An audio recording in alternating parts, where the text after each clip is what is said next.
father had been so successful at Dillard's that in 1966, as my mother matriculated for her freshman year of college, he left the company to open his own store.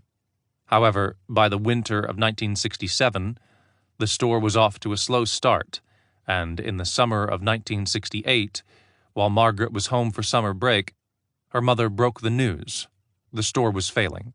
The Burns would pay Margaret's tuition for another year, but would have to take away her car, her monthly allowance, and the dorms. When Margaret reminded her parents that she would need at least 2 more years to finish her bachelor's in English, never mind her master's in library science, her mother said, "I'd suggest you speed up work on your MRS before you worry about your BA." Only somewhat daunted, Margaret did her best with a near-impossible situation.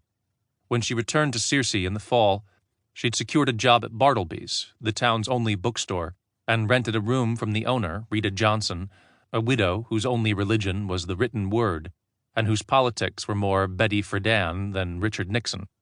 Mrs. Johnson lived in a cozy 2-story house near campus, charged a pittance for rent, and laid down almost no rules. She didn't care what hours Margaret kept, as long as she didn't bring boys to the second floor of the house, and Margaret could use the TV and the record player as much as she wanted, as long as she kept the volume low. All of this new freedom was an abrupt, almost startling change from the stringent rules of the old residence hall. Margaret had never wanted to come to Tilden, with its mandatory signed morality pledges and heavily enforced attendance at Sunday morning worship services. She'd enrolled because it was the only school her father would pay for. She'd suffered through all the religious ritual in the hopes of a college degree, a career, and a life of her own. And now, living with Mrs. Johnson, she got her first taste of what that life might look like. Margaret loved her new quarters, her new freedom, and best of all, she loved the dim lighting and narrow aisles of Bartleby's. She loved stocking the new arrivals, setting up themed displays, and helping her customers, kindred spirits on the hunt for stories. The only burr in her work life was a young man named Harry, who came in maybe twice a week and asked her questions to which she suspected he already knew the answers. "Who wrote Great Expectations? Where do you keep your biographies?" He always thanked Margaret for the information, but regardless of what he claimed to be interested in, he would inevitably camp out on the floor in the science fiction section where he read books without ever buying anything. He looked young, about Margaret's age, and she assumed he must go to Tilden as well. She wondered how he found time to read so much and go to school. Also, if he went to Tilden, he could probably afford books. Why loiter? It got on her nerves, but whenever she confronted him about it, he replaced the unpurchased merchandise on the shelf, apologized, and left.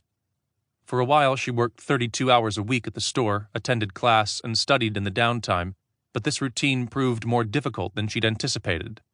Work, even relatively easy work, in the tranquility of Bartleby's, was draining.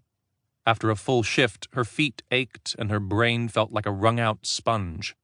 All she wanted to do was lie on Mrs. Johnson's couch and watch TV. On the night she did force herself to study, she found it a slow, repetitive, laborious process.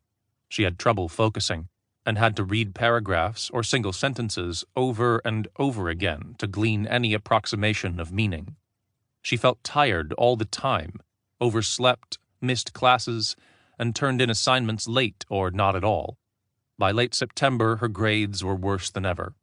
Her safety net, sown by her mother's phantom, taunting voice, came in the form of Pierce Lombard, a boy from her Western Civ class.